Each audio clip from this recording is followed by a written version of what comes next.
All right. Hello, everybody. This is the Pro Caelio Section 50. Cicero is right in the middle of essentially the reason that Clodia immediately left town because he is just eviscerating her. And in the previous sections, he's basically made the case um, for Caelius's character in a very convoluted way. And he continues it here basically by saying, look, if there's a woman who is just of such ill repute that she is acting like a prostitute all around town, well, and everybody is going to her, all the young men are going to her. Well, how can we blame Caelius? How can we call him a foul or terrible young man if everybody is doing it? So, so this is a continuation of that, and we get a little bit more of this praeteritio, this sort of, well, I'm not going to say it's Clodia, but of course it is, right? And here, and we're going to do just this first half here. We'll stop at videatur. There's a rather elaborate grammatical sentence here, and so we'll try to pick that apart here. But anyway, Cicero in section 50 continues.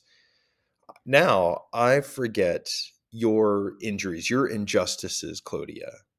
I place aside the memory of my sadness, and deponent memoriam is I forget essentially.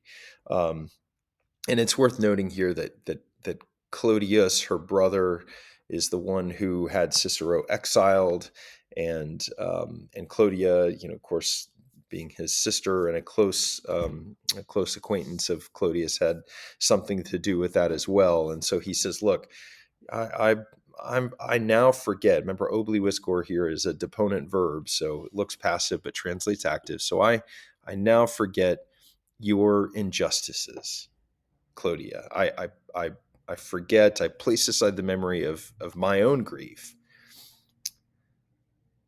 and then here quae. Now we have a relative pronoun here, and the reason we do is because the main verb is neglego here at the end. So I neglect, right? I forget. I ignore, maybe, is the best translation here. The things which, by you cruelly, against my people, my family here, with me absent, have been done. So I ignore the things which have been done when I was absent, right? When I was in exile, with me absent, by you cruelly against my people, my family. Ne sint haec in te dicta. Let these things, ne haec here, and ne, of course, is the jussive subjunctive was sent. Let these things, quae dixi, which I have said, not, and of course the ne here is the negative of ut, right? Not be said against you, in te there. So let's let's all kind of pretend that I'm not talking about you, right? So let these things which I have said not be said against you, but from you yourself I ask. And perhaps here it's like I ask a few things, like, as I sort of create this fiction, I'm asking a few things from you yourself. Since the accusatores, right, the prosecutors. Now we get et crimen obs te et testem eius criminis te ipsam dicunt se habera.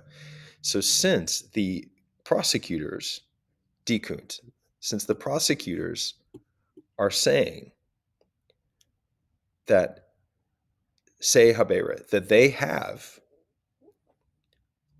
both et testem eius, so I'm sorry, et crimen obs te, both the charge, and maybe here you almost want it to be evidence here, but the charge from you, and from you they have you yourself as the witness of this charge, of this crime, since they say that they have the charge from you and that you yourself are a witness of this crime. I'm asking a few things from you. If quae mulier sit eis modi qualem ego Paulo ante descripsi tui dissimilis, vita institutoque meretricio, cum hoc aliquid adolescentem hominem habuisse rationis num tibi perturbeat per flagitiosum esse videator. And this is a really complex sentence here, so let me try to break it down here. Remember, after si nisi numine, ali takes a holiday. So it's if any woman, and then sit here the present subjunctive of to be. So because we're in this condition, maybe if any woman were of the sort that, of the kind that, and then qualem here,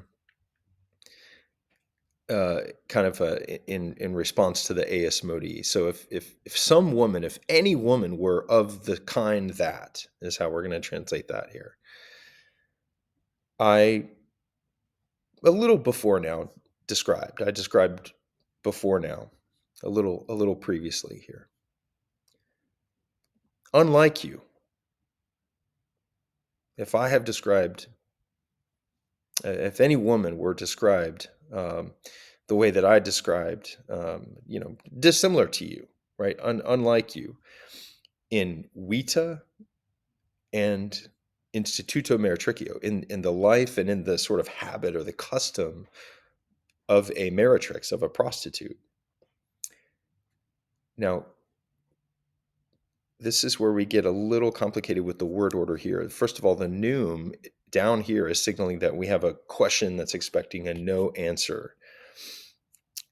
And so we're going to translate the kind of the num and the main verb here as, it wouldn't seem perturbe and per flagitiosum. It wouldn't seem disgraceful, very disgraceful, and very scandalous to you that, and here we can see we have some infinitives here to continue this indirect statement, that a adolescentem hominem, a young man, had aliquid rationis, had some reason, literally something of a reason, but some reason to be with her, to be with this woman. So if we all agree that the woman is the kind of woman that I described before, we can't possibly think that it's a foul or loathsome thing for the young man to be with her, which is a really convoluted argument. But nonetheless, this is what he is saying in this very convoluted, appropriately convoluted, long question here.